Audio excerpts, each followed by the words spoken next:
Hi, my name is Howard Eichenbaum. I was never in Jim's laboratory, but I came to know him well over a long time. I'm very indebted to him in exactly the same ways that everybody's been talking about, but just to be a little bit different, I thought I'd point out or highlight two specific debts. One, which you may not be aware of, but those who probably worked or were taught by him are aware of, and extends beyond his research influence, which of course is huge, as you've been hearing all day. It extends into his teaching. You see, at the University of Michigan, in 1970, I was a first-year graduate student, and the survey course in neuroscience, the neurophysiology section of that survey course was taught by Jim Ranck. So I got to hear his lectures on the action potential. And he introduced the lecture in a way that's somewhat become famous, at least among a crowd, by telling us about his model of the characteristics of the action potential. Now, I don't have time to do it the way we do in a lecture, although I've done it many times in my own courses. But here's his model of the characteristics of the action potential. If you just think about it for a few seconds, he got it just right. And not only did he get all four of these characteristics, which are, you got to believe it, are exactly the way action potentials work, right? Just right, but it works fantastically. So I had the opportunity to teach lots of students in a big biology class the same lecture. And I can tell you empirically, I had a colleague who was a memory scientist who wanted to study memory for experiences that large crowds experienced. And his way of doing that in academic setting was simply to ask seniors questions about information they got in a lecture as freshman biology students. So he got the notes and found out exactly what the lecture contained and then tested on what they remembered. And what I can report to you is they remembered how toilets work, right? Even if they didn't know much about sodium and potassium. But some of it got through at least, okay? The second debt I have, which is more about introducing this session right here, the session that we're going to call Beyond Place and Head Direction, has to do with Jim's landmark paper on the behavioral correlates. He introduced the concept of behavioral correlates of hippocampal neurons, making the argument sort of in the center of that an area so far from sensory input, motor outputs, we should be looking for behaviors. And as many people have said so far, we should bring it to naturalness, to the use of behaviors all along the way. In many ways, the experiments he did started that way. I'd say the field in general is narrowed down to behavior, and at its worst, being behavior meaning just where you are, which is not exactly a behavior, or which way you're facing, which, again, talks have been terrific today, but that's not a behavior either. But it'd be nice, as just described in the last presentation, to get back to some animals who are actually behaving. You're going to hear about behavior today, and you're going to hear about some of the thoughts that Jim have are actually kind of accurate. So that's just by way of introduction to the session. I thank the organizers for having this session, and as one of those organizers, I get to thank the head of this session, myself, for include me in getting to talk about behavior. And I'm going to talk about something I call Ranck's rule, which I learned from Jim all along the way, which I think I'm not going to define, because once he got irritated with me for trying to put it into an article. But you're going to get it by the time I get done. You'll know what I mean by the examples I'm going to talk about. A really good example of that was Dmitry Aronov's studies that we just heard about from David Tank. You're going to hear some more examples right now. Specifically, what I'm going to talk about, to pick for my examples of that, of behavioral correlates, comes from a second paragraph that was in the introduction to Jim's classic paper, where he basically was expressing surprise about that one could even find behavioral correlates of hippocampal neurons. Again, a structure being so deep within the brain, you wouldn't expect it necessarily to correlate with any specific behavior, and he listed in that paragraph, if you take a look at it, a whole bunch of things that the neural correlates of hippocampal activity might represent that wouldn't be easy to find in observable behavior.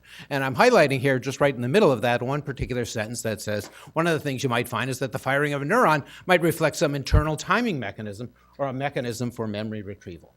Well, Jim, you were prescient in that. It turns out hippocampal neurons actually care both about an internal timing mechanism and about memory. And so the examples I'm going to give are precisely in that domain. So you might ask at the outset, so here it goes. Why time? Why would you care about the hippocampus and time? Well, to the extent that you also think the hippocampus is involved in memory, think about HM and the many experiments along that avenue, the huge field of cognitive neuroscience, the hippocampus is crucial to memory, and in particular to the kind of memory we call episodic memory, our memory for everyday experiences that unfold in time. And indeed, Endel Tulving, preceded a couple thousand years by Aristotle, said these recollective experiences, recollections of experiences, are indeed organized in time, and it's that temporal organization that defines episodic memory. So the question is then, how does the hippocampus participate here, or framed more casually, how does the hippocampus tell time? If it's gonna help us do that temporal organization of experiences, there must be some mechanism. So we know about place cells. That might be how the hippocampus organizes things in space. There's really good evidence that that's the case. But how would it organize things in time?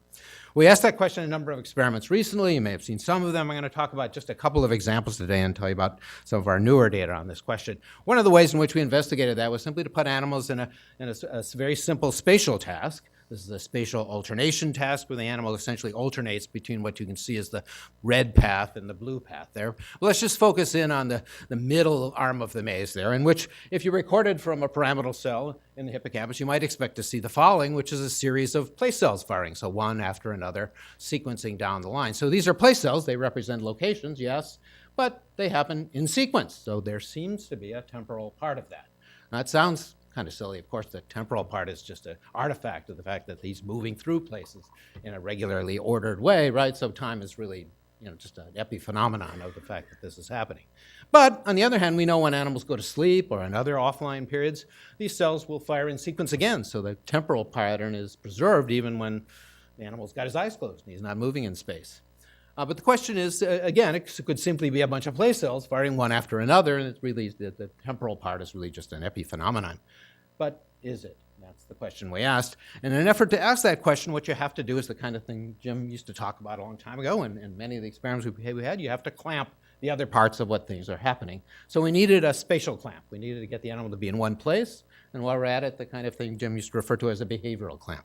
To accomplish those, what we did was simply plunk down a treadmill in the middle of the maze. So now in each trial, the animal has to hop up on top of the treadmill. He gets a small reward for doing that, so he sits there, he stands there at the end of the treadmill and runs in place for about 16 seconds. All right, so during this time, behavior is clamped. He's running continuously at the speed of the treadmill. And place is clamped. The animal's in one spot, and you'll see that in an example I'll show you in just a moment. And the question was, is there any kind of temporal signal in there? Will cells fire differently at different moments in time? Do hippocampal cells tell time? And the answer became very straightforward, just as Jim was surprised to see how easy behavioral correlates were. It turns out temporal correlates are pretty easy when you clamp everything else. So what we found are cells like this one that fired right at the beginning of the interval, another one firing a little bit later, and a little bit later, and a little bit later. And if we record from a whole bunch of cells simultaneously, you can get an ensemble firing pattern like this over time. So on the x-axis is the time, the 16 seconds the animals run. And we can see from top to bottom, in each row is the firing pattern of individual cells. So the first cell on the top fires for just a brief fraction of a second, and the next cell fires just a little later, and a little later, and a little later, in sequence down the way. So each cell represents a specific moment in a fixed temporal interval, much like place cells fire at specific locations in a fixed space, so we call them time cells. And they seem to have many of the phenomena that place cells have, but in the temporal dimension. And you'll see a little bit of that as we go along. I won't be able to get into all of the details for that. But what I'd like to do is sort of convince you of how it works in the way that Jim often convinced us by showing us videos of it happening. So I'm going to start with a little video here. Here's the maze, as you can actually see it. You can see the maze there, hopefully around. Oh yeah, here's the maze. Here's the treadmill in the middle. Here's the rat. You'll see him better when he starts moving. These are little headlights, so we can just track his movements. But what you're going to see is firing patterns of 3 different neurons. I'm going to put a dot right on the top of the animal's head each time one of those cells fire, and different colored dots for the different neurons. So there's a pink cell, a green cell, and a blue cell. So here we go. So starting right out, he's hopping on the treadmill.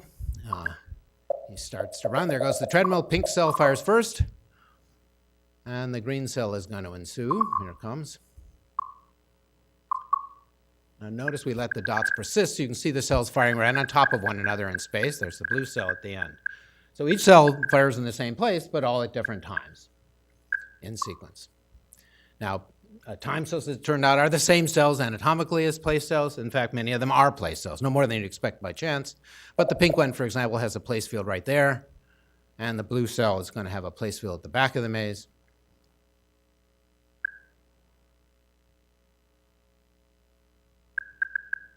All right, we'll let them run one more lap, and you get the hang of it. Pink. There comes green.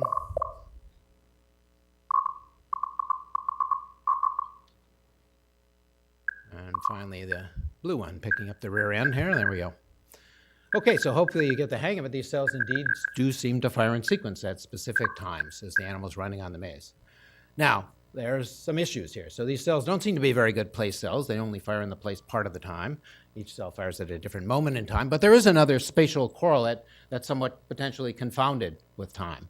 Right? So as I present this to many of my place cell buddies, they say, well, there is this other spatial correlate. It's not place, but it's another spatial variable we could call distance. And by this I mean distance meaning the number of steps the animal's taken as he runs on a treadmill. So of course, if an animal runs on a treadmill at a constant speed, right, as the more time goes on, the farther he runs, the more distance he runs, and the two things are totally confounded with one another.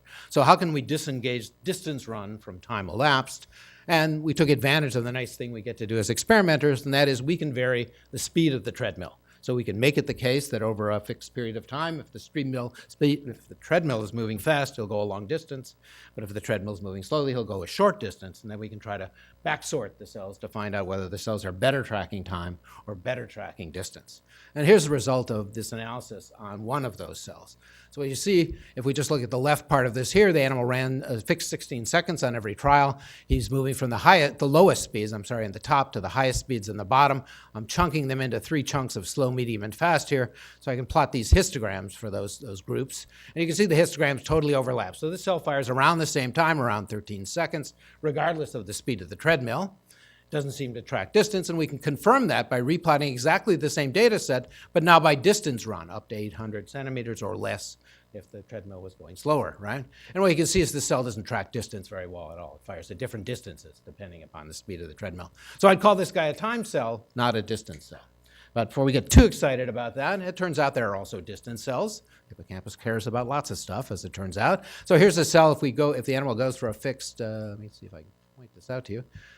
Where's my pointer? There it is. If the animal goes for a fixed 800 centimeters, right, over different speeds, the cell tracks distance, in this case, very nicely. It doesn't track time nearly as well. So this guy would be a pure distance cell, not a time cell. And in fact, these guys are kind of outliers. So if you look at a distribution of a large number of cells, where here we used a general linear model analysis to sort out the extent to which the cell's activity is determined by reflected time versus reflected distance traveled, what you see is that the guys the examples you look at are the outliers here. Some statistically only are governed by time, some only by distance, but the majority of the cells are involved or code both of those factors in different ratios along a full continuum. So for the most part, hippocampal cells sort of multiplex time and distance to varying extents between those two. But notably, for the purpose of time coding, so to speak, over 80% of the cells have a significant coding of time. So time is very prevalently coded among those cells that fire when the animal is running on the treadmill. Still, it's sort of kind of not exactly completely fulfilling to see that time comes along with this other spatial variable, even though it's not space. So we decided we need to get rid of the distance thing too. And in this experiment, we head fixed the animal. So in this case, you can see the little rat's head here stuck in this little apparatus. Turns out if you give them enough Fruit Loops and other happy things, they're glad to put their own head inside of this apparatus and see here and play a game. What you can see in this, if I get it here, is a little odor spout in front of his nose and a little water spout in front of his mouth. And the game he's going to play is a delayed matching to sample game, in which on each trial he gets one of 4 sample odors for 1 second. Then a fixed delay period during which he has to remember that odor, and then he gets a test odor. And if the test odor, as in the first example here, matches the sample, he can lick the water tube and get a reward. But if the test odor, as in the second example, does not match the sample, right, then licking doesn't produce water, so they learn not to bother to lick. So it's a matching to sample, an odor-guided matching to sample task. If we record from, say, 1 pyramidal neurons while animals are doing this, sure enough, you see cells that are modulated by time. Here in the gray area is the delay period, and this cell you can see fires just at the beginning. This one fires sort of sharply in the middle, and so on down the line. And I'll just quickly go to the ensemble rate map in this case of a large number of neurons that are firing here, essentially mapping out in time the entire trial from the beginning of the sample all the way to the test here. So time cells, essentially hippocampal neurons, fire at specific moments in time, forming a time cell sequence that essentially maps out the temporal interval of this task, even when location in space and movement through a distance are taken out of the experiment. Furthermore, of course, this is a memory task, right? The animal on each trial has to remember which of the odors, so we can ask whether these time cell sequences actually have something to do with memory.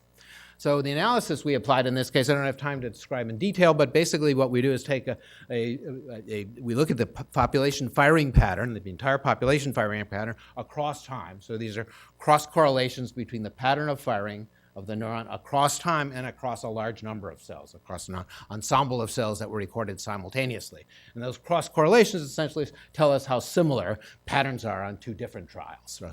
So essentially, if we look, for example, if we compare a trial in which odor A was presented with other trials when odor A is presented and do that cross correlation, this is equivalent to a spatial correlation that are conventionally done with place cells, you see a fairly high correlation in the same ballpark that you see spatial correlations for hippocampal neurons, right?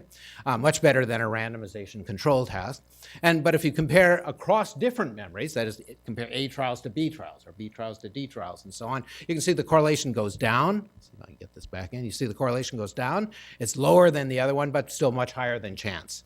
So what this means for us essentially is that the population of hippocampal neurons are coding both for the common temporal sequence involved. There's always a sample, there's always a delay, there's always a test. So that common temporal structure is encoded by the ensemble.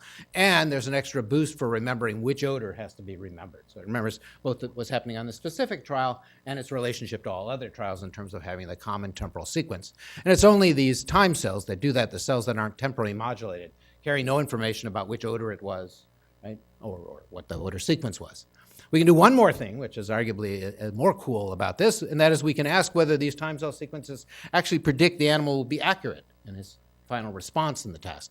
So in this case, what we do is compare trials when one always involves the same odor, but we compare it with the same odor either across correct trials or between correct and error trials. So essentially, that is, if you compare odor A trials when he's correct to other odor A trials when he's correct, you get this nice high correlation. But if you compare A trials when he's correct to those when he's incorrect, the correlation goes way down and is highly variable. And this is during the sample period. So this is 1 second sample period here. So that suggests what's going on here is there's a lot of miscoding. It's as if the animal is distracted or whatever he's doing, but he's miscoding the sample odor even during this sort of perceptual phase of the task. And then if we go into the delay period, you can see the correlation persists on correct trials. That is to say, it comes down a little bit. It's not quite as strong when the odor isn't present anymore, but it's still quite strong compared to the randomization control. But on the other hand, on error trials, it's gone. Or stated conversely, if he doesn't have that temporal sequence representation on trials, he makes a mistake.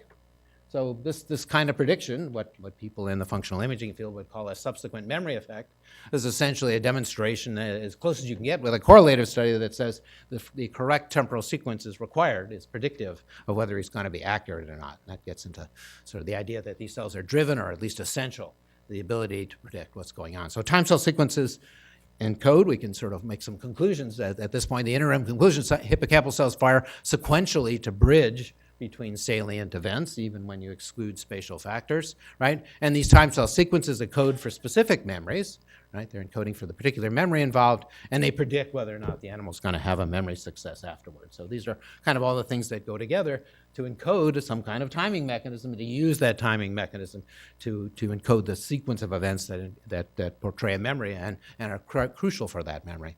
More recently, we've been asking the question, again, in a series of experiments, is where does the hippocampus get this temporal information? There's lots to be said, as we've heard about Jim's investigations of where the spatial information comes to the hippocampus, right? So one good question is, where does the temporal information come in? As a starting point of that, we thought, well, if the medial entorhinal cortex is providing something about spatial information, right, since it has lots of spatial information to the hippocampus, maybe it also provides something about temporal information. It's not just about space as well. So I got together with Mike Hasselmo's group to do an experiment where we put animals into an open field where we could map out grid cells, where we map out medial entorhinal cells and ask whether they were grid cells or not, and then pick up the animal and put them on the treadmill and let them run and find out if these grid cells also provide some sort of temporal information.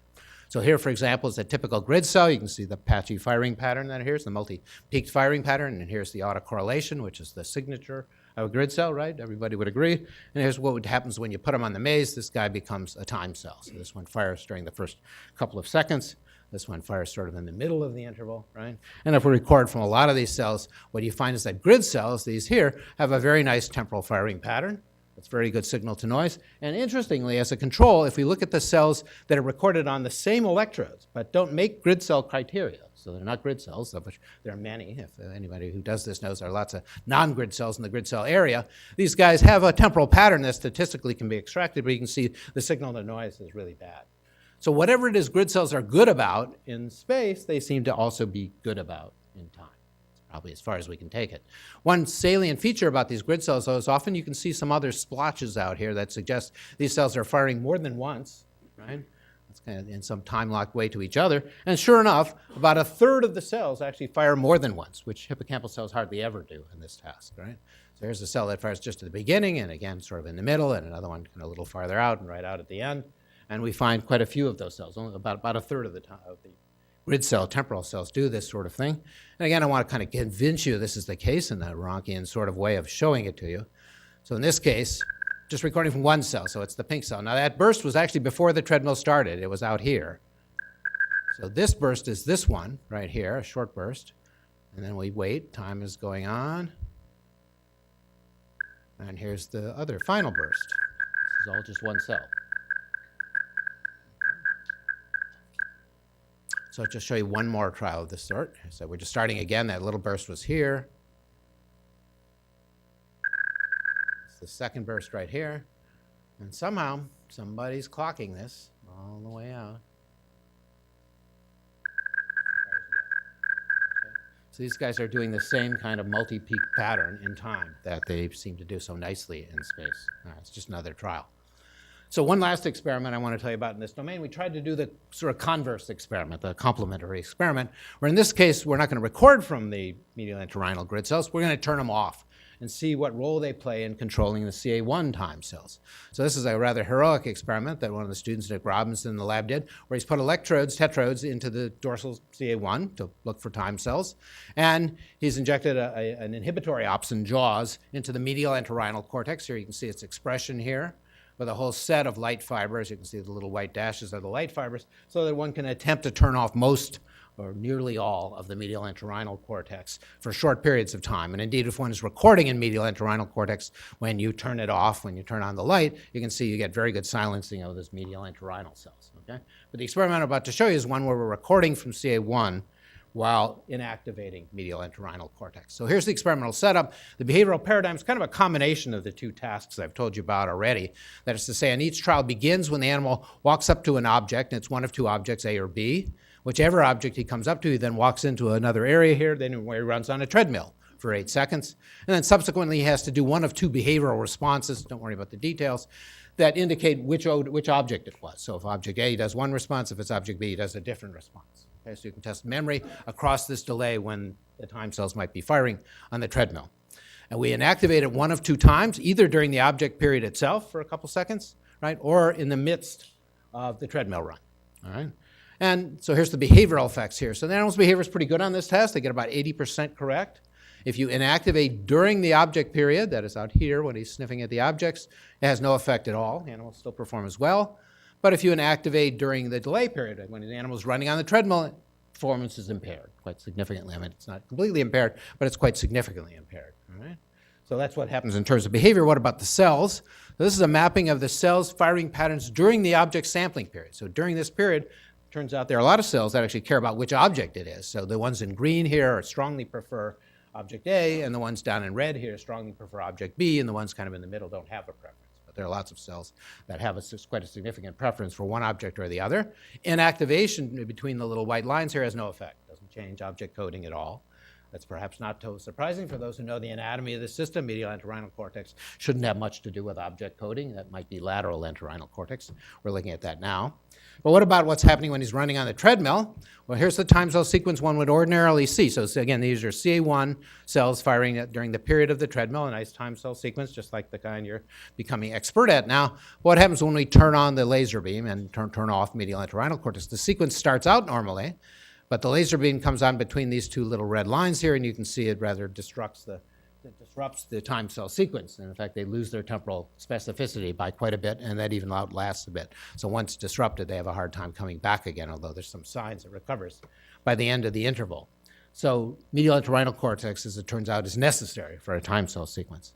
And there's one more point I can add to this now by showing, and I can illustrate by showing you the task again, but now sort of top-down view. So here the animal samples the object, and I've shown you what happens when you turn that off. Nothing happens. You still get object coding. Here's when he's running on the treadmill. You get this disruption of time cells. It turns out in between trials, effectively during the intertrial interval, the animal runs around the maze this way, takes a run down this track here. He's just sort of running in between. Right, in between trials, essentially. The nice thing about that, though, is you get a bunch of place cells firing in sequence, right, one after another. Place cells, well, the animal fires, the animal goes down here, and here's that sequence of place cells firing. These are spatially laid out, right? And here's what happens when you turn off that area, turn off medial entorhinal cortex, and the answer is nothing. Right? So you don't need a medial entorhinal cortex to get place cells in our paradigm. I know there are a whole bunch of other studies that show some more subtle effects, but many other several other studies at least that show you don't really need a medial entorhinal cortex to get place cells, at least, even though other effects can occur. In the context of this paradigm, there's no effect at all. So if anything, the medial entorhinal cortex both encodes time, and it seems to be rather crucial for the hippocampus to be able to encode its time cell sequences as well. So what do we think is going on here? So what I think is going on here, if we try to put this together with what we know about the sort of prominent findings about place cells, is what the hippocampus might be doing, very much consistent with a cognitive map, is it's mapping out things that happen in space, but it's also mapping out things that happen in time. And I find this little metaphor that's really a sculpture kind of useful. If you can imagine this as a spiral of space and time, which is it was intended to be, the hippocampus sort of parses the space-time continuum into little units. Each one gets a little light bulb here, right, as to those units, which might be time cell or place cell fields, right? And when each one, it sort of attaches the events that are happening in those moments in time to sort of give us a full mapping of the experiences that we have, and that I think may be the contribution of the hippocampus to memory as well as to spatial mapping. So thanks for listening. These are the folks who collected all the data, of course, in these experiments, to whom I owe a great debt as well. And thanks again to Jim Ranck for inspiring me, as with many others, to pursue the idea that the hippocampus can have many functions. That's wonderful that they have place cells, but that doesn't exclude that hippocampus can do things in a much broader scale and a much broader domain. So thanks for listening.